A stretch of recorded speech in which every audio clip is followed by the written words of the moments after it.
En esta ocasión estamos comenzando una serie a la que he titulado, como ustedes lo pueden percibir en pantalla, es Cristiano el Catolicismo. Decidí que, comenzando esta serie, sería prudente que hablara un poco de mi background y mi antecedente, mi historia, para poder articular la temática que viene. No soy extranjero a la fe católica. La fe católica no es una fe ajena a mi visión. Ha sido parte de mi pasado, un pasado remoto, pero pasado al fin, porque nací y me crié y me eduqué hasta la escuela primaria y parte de la academia y secundario en un colegio de antecedente católico. Y luego de comenzar a analizar diversas religiones y manifestaciones de fe, llegué a tomar una decisión que en cierto sentido es la que articula mi vida. Y como cada vida tiene alguna forma de articulación, y las articulaciones son interrogantes, evaluaciones, análisis, decisiones, comparaciones, objeto de profundización, de inquietudes, etc. Lo que voy a compartir en esta tarde es mayormente un testimonio que es absolutamente personal.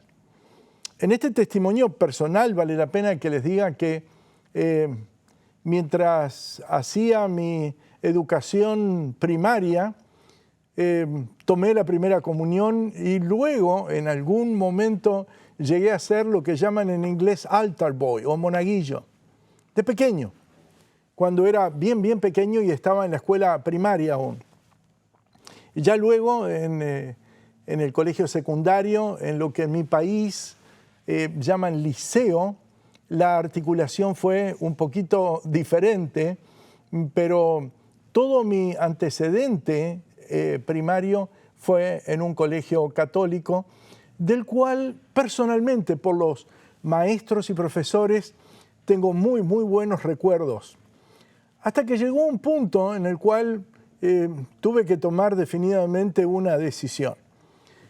Digamos que mi parte familiar paterna es de origen italiano, mi parte familiar materna es de origen español, norte de España, en una distancia casi cercana de lo que eran los antecedentes de una familia con la de otra, porque mi familia paterna viene de Spigno di Monferrato, Italia, mientras que la de parte familiar materna viene de la zona del Vendrell, al sur de Barcelona. Cuando usted lo pone en el mapa, usted descubre definitivamente que hay una cercanía muy interesante y en alguna medida de esas dos familias, dos representantes, mi padre y mi madre se encontraron, del cual vine yo. Cuando me cultivé dentro de la fe católica, llegué incluso a pensar en la posibilidad alguna vez de ser religioso. Me interesaba el estudio de la Biblia, me interesaba el estudio de las tradiciones religiosas, etc. Y uno de los puntos que más me interesaba era la articulación de la autoridad, de la inspiración de los escritos sagrados, etc. En un determinado momento, ya en mi época de preparatorio de abogacía, es decir, había terminado tiempo atrás, ya había dejado la escuela primaria, había dejado el colegio secundario, y en ese tiempo el colegio secundario estaba formado de dos etapas, en la segunda de las cuales se articulaban los preuniversitarios. Y esos preuniversitarios orientaban a las personas, por ejemplo, en asuntos legales o notariales o arquitectónicos, ingeniería, medicina, etc. Yo estaba en la parte de preabogacía y esa parte era una parte que me apasionaba. había llegado a trabajar en una empresa nacional de Uruguay en ese entonces que se llamaba Paso de los Toros, que era embotelladora de PepsiCo International en ese tiempo. Prácticamente después de haber salvado el examen de acceso a trabajar en esa compañía, me encontré con que Paso de los Toros quebró y me sentí profundamente dolido. Y cuando llego a la oficina el siguiente día, comenzando un lunes, encuentro que todos mis compañeros en la oficina estaban con un gozo, con una festividad, con una alegría que me resultaba extraño. Le dije, pero oigan, quebramos, ¿por qué hay tanta alegría? Y me mira uno y me dice, nos compró Pepsi. Nos compró Pepsi. Así que me encontré con que ahora aquello que era embotelladora de PepsiCo International se transformó en PepsiCo International, embotelladora de Paso de los Toros. Eso fue muy, muy interesante. Estudiaba abogacía por la noche y definitivamente me quedaba muy, muy poco margen en los fines de semana, pero siempre para alguien que nació en el sur hay un espacio de tiempo para lo que le llaman fútbol. Soccer, le pueden llamar aquí en los Estados Unidos. Así que de vez en cuando acudía a un pequeño campito que tenía una estructura bien humilde, muy sencilla, muy cerca de los apartamentos donde vivía entonces, y ahí había comenzado a jugar al fútbol, cuando de regreso a los departamentos donde vivía con mi abuelita, que era la que en ese tiempo me educaba y cuidaba, me encontré con un joven con el cual habíamos mantenido varios temas de estudio religioso. Y entonces él me dijo, tengo un descubrimiento para ti, Daniel, que te va a asombrar. El descubrimiento mayor que he tenido, me dice. Y he descubierto, estudiando la Biblia, que la Biblia indica que el día de descanso, como habíamos estudiado, no es el domingo, sino el sábado. Y le digo, pero no es lo que dice la mía, creo. Me dice él, ¿por qué no vas y la vas a buscar? Andate hasta el departamento, yo te espero aquí.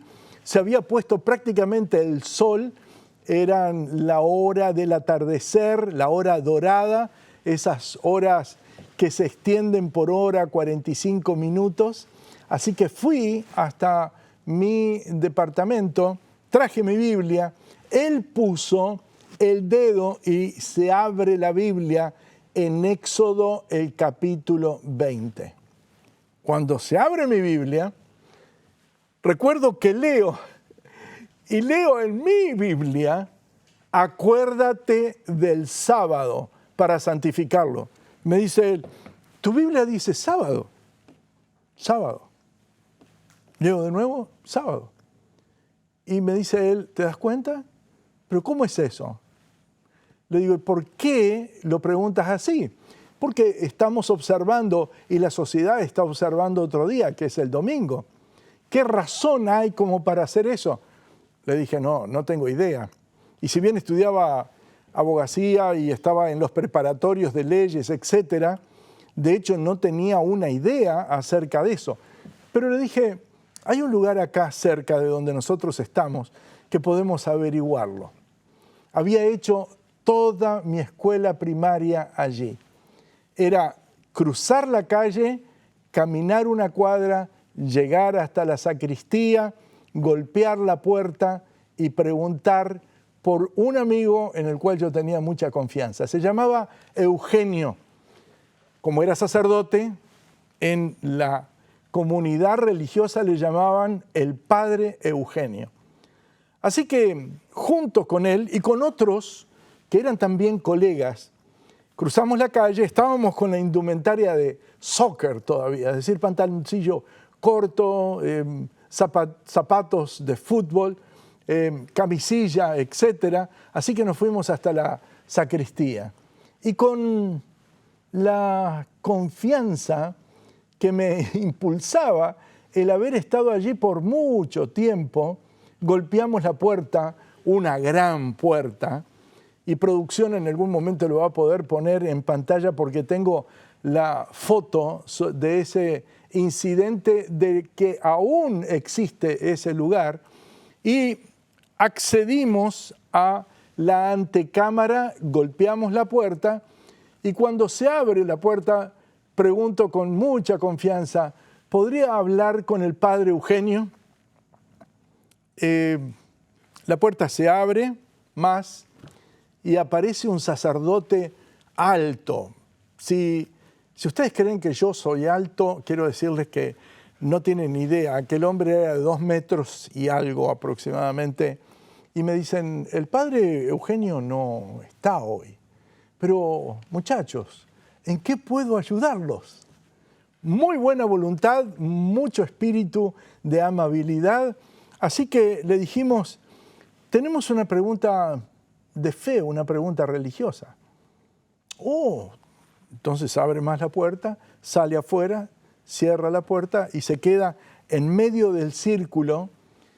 Y comencé a explicarles. Antes de llegar allí, mi amigo me había dicho, Daniel, no te van a responder, no te van a dar la respuesta que tú esperas. Pero voy contigo, dice, hey, yo voy contigo. Pero no te van a responder. Esta pregunta no te la van a responder.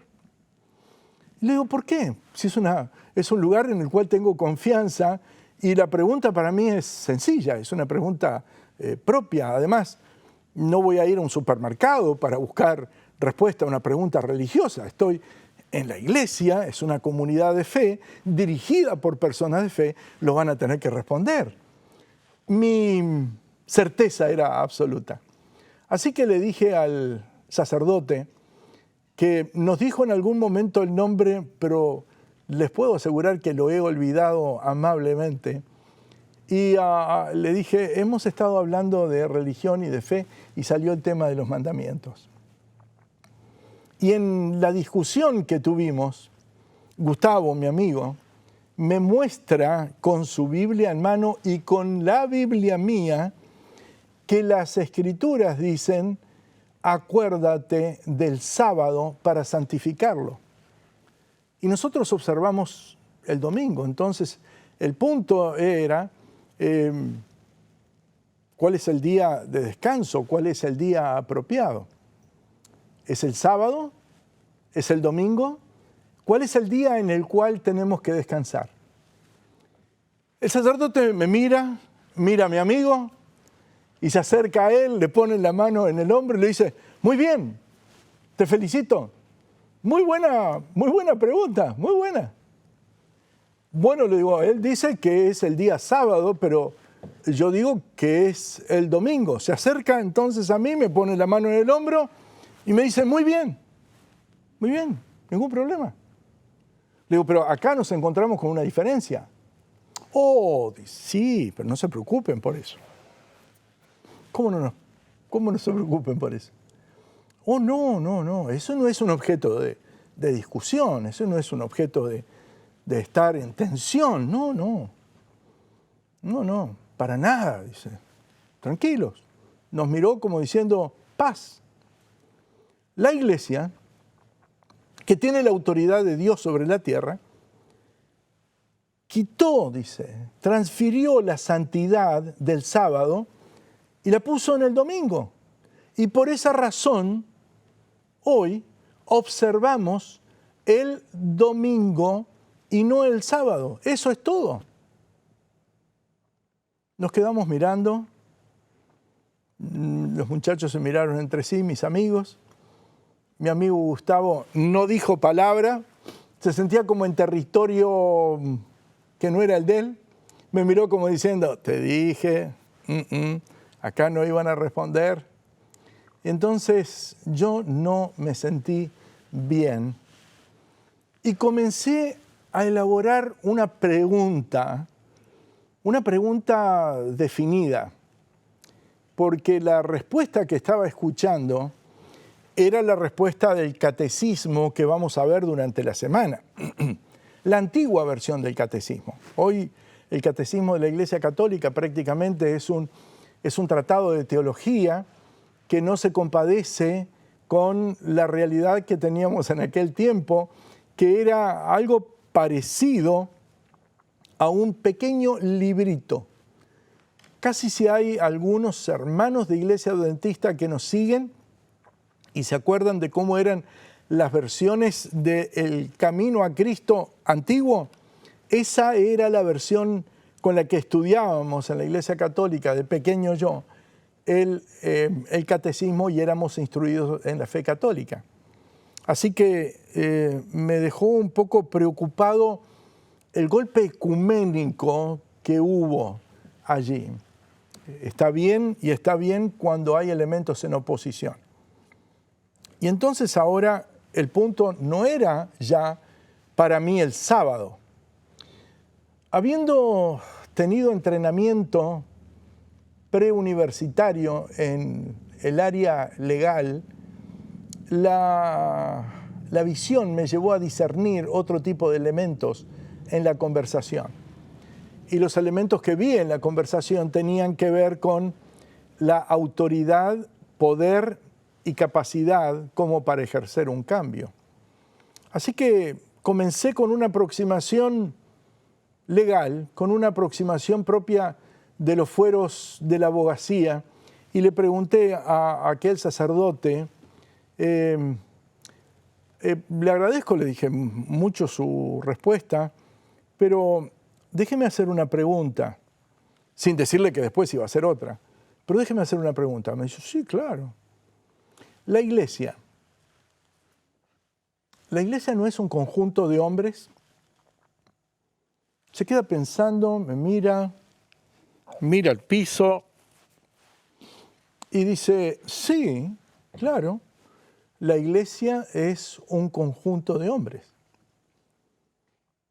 Mirándolo en su elevada estatura, entonces, y a diferencia de todo lo que habíamos hablado hasta entonces, y prácticamente cambiando de lugar, porque la respuesta me resultaba insatisfactoria, no llenaba el vacío, no daba la respuesta, si bien daba una respuesta, no era la que esperaba. Entonces pregunto, si la iglesia, como usted dice, es una entidad humana o un conjunto de hombres, como me atreví a decir, ¿tiene la autoridad para cambiar una ley establecida por Dios? El silencio fue muy pesado. El silencio del sacerdote impactado porque le resultaba un golpe bajo, inesperado, porque era teóricamente el amigo de la iglesia. Al hacer la pregunta de ese modo, porque estaba molesto, estaba airado prácticamente, especialmente por la manera en que se estaba respondiendo el punto, el sacerdote me mira y me dice, esa es una pregunta muy buena para Eugenio.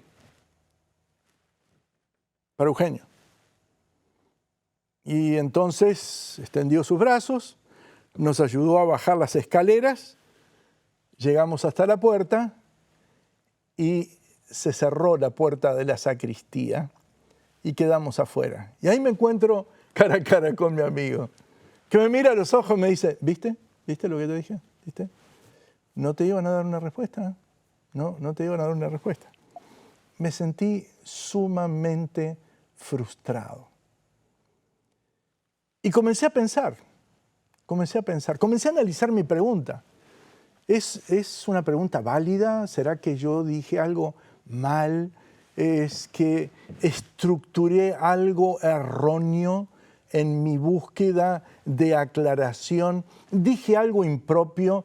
No hubo, que yo recuerde, malas palabras, no hubo inquietudes desaforadas, no hubo exageración, Pero entonces lentamente comencé a revisar el punto. Comencé a revisarlo bíblicamente, comencé a ver las Escrituras, comencé a analizar el concepto de ley, comencé a ver que la ley de Dios fue escrita por el dedo de Dios.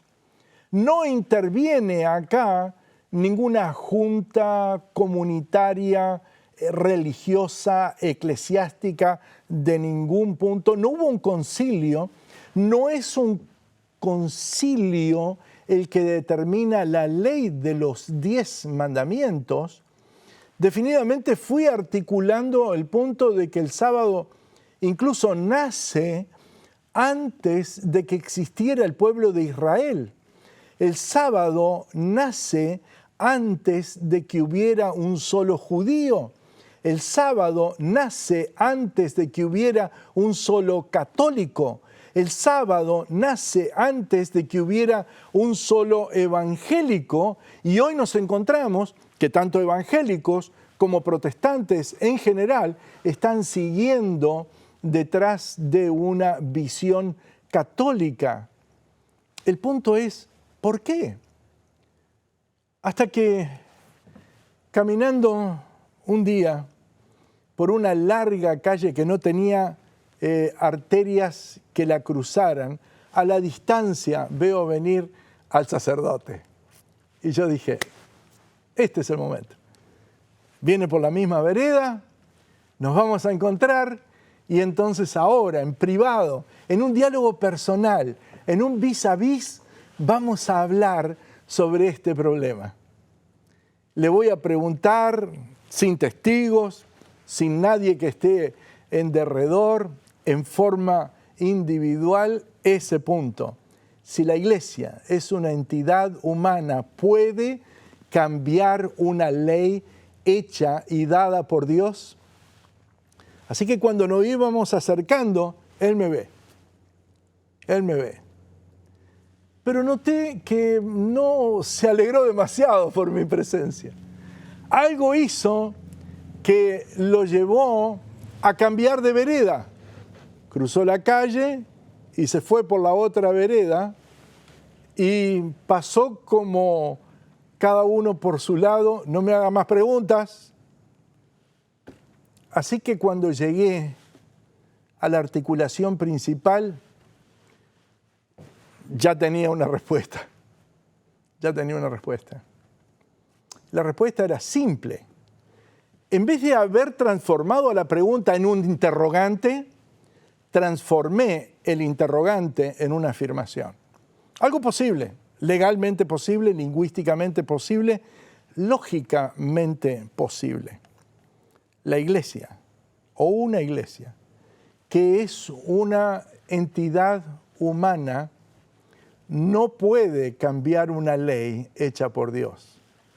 O se adhiere a ella y cambia sus estatutos y pólizas, o definitivamente no abraza ese punto, porque la ley no es humana, es divina. Y la entidad humana no puede cambiar lo que Dios ha hecho. Las Sagradas Escrituras son claras desde el principio. Más, cuando nosotros vamos a lo que Jesús dijo, y ustedes lo van a tener en pantalla, en Mateo capítulo 5, los versículos 17 al 20, Jesús está comenzando a articular el llamado Sermón de la Montaña. Es una clase magistral del Señor Jesús, enseñándole a la sinagoga prácticamente más grande que se hubiera abierto en los alrededores de Jerusalén, porque este es el llamado monte de las bienaventuranzas, porque comienza con las bienaventuranzas. Y esta enseñanza arranca en Mateo capítulo 5, avanza en el capítulo 6, 7, 8, y ahí recién culmina. Quiero decirles que este es uno de los grandes sermones, una de las grandes enseñanzas del Señor Jesús. Y Él dice lo siguiente: Versículo 17 del capítulo 5. No penséis, dice, no piensen, ni siquiera piensen, que he venido para abrogar la ley o los profetas. No he venido para abrogar, sino para cumplir. Cuando está hablando acá ley y profeta, se está refiriendo a todo el Antiguo Testamento, todo el corpus de la revelación del Antiguo Testamento. No hay cambios. No piensen que he venido para abrogar, para anular, para romper, para deponer o dejar de lado. Nada de eso. Siguiente versículo dice, porque de cierto os digo que hasta que pasen el cielo y la tierra, ni una jota ni un tilde pasará de la ley, hasta que todo se haya cumplido. De manera que cualquiera que quebrante uno de estos mandamientos, muy, muy pequeños, y así enseñe a los hombres, muy pequeño será llamado en el reino de los cielos. Mas cualquiera que los haga y los enseñe, éste será llamado grande en el reino de los cielos. Porque os digo, remata el Señor ahora en el versículo 20, os digo que si vuestra justicia no fuera mayor que la de escribas y fariseos, no entraréis en el reino de los cielos. No entraréis en el reino de los cielos.